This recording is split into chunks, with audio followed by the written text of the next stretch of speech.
ভাই সরকার নতুন টাকা বের করছে এটা তো জানেন। এখন হচ্ছে যে নতুন একটা 1000 টাকার নোট দিচ্ছি আপনার হাতে, দেখে বলবেন যে কিরকম লাগতেছে। টাকাটা একটু দেখান ক্যামেরায়। নতুন নোটটা আগেরটা থেকে টোটালি আলাদা।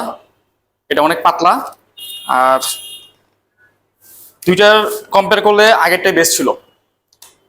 এটা একদমই পাতলা। এটা হয়তো বা মানি ব্যাগে আপনি 10-15 একসাথে রাখলে বের করতে গেলে একটা ছিঁড়ে যেতে পারে, এরকম অবস্থা। পেপারটা খুবই পাতলা। আচ্ছা, এটা হচ্ছে আপনার অভিমত, থ্যাংক ইউ। তার মানে হচ্ছে যে ওভারঅল নোটটা হচ্ছে ভালো না, ভালো লাগে নাই সব মিলে। হ্যাঁ হ্যাঁ। ওকে, ঠিক আছে, কোয়ালিটি এসব। ভাই নতুন একটা 1000 টাকার নোট বের করছে সরকার এখন, জি। এই টাকার নোট নিয়ে আপনার অভিমত কি, ডিজাইন বা ওভারঅল সব মিলে? এটা আসলে ব্যাংকের থেকে আনছি তো, নতুন টাকা।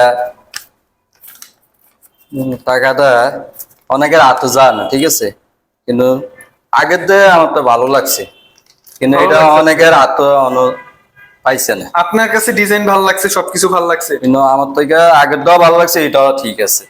আচ্ছা ঠিক আছে ভাই, থ্যাংক ইউ।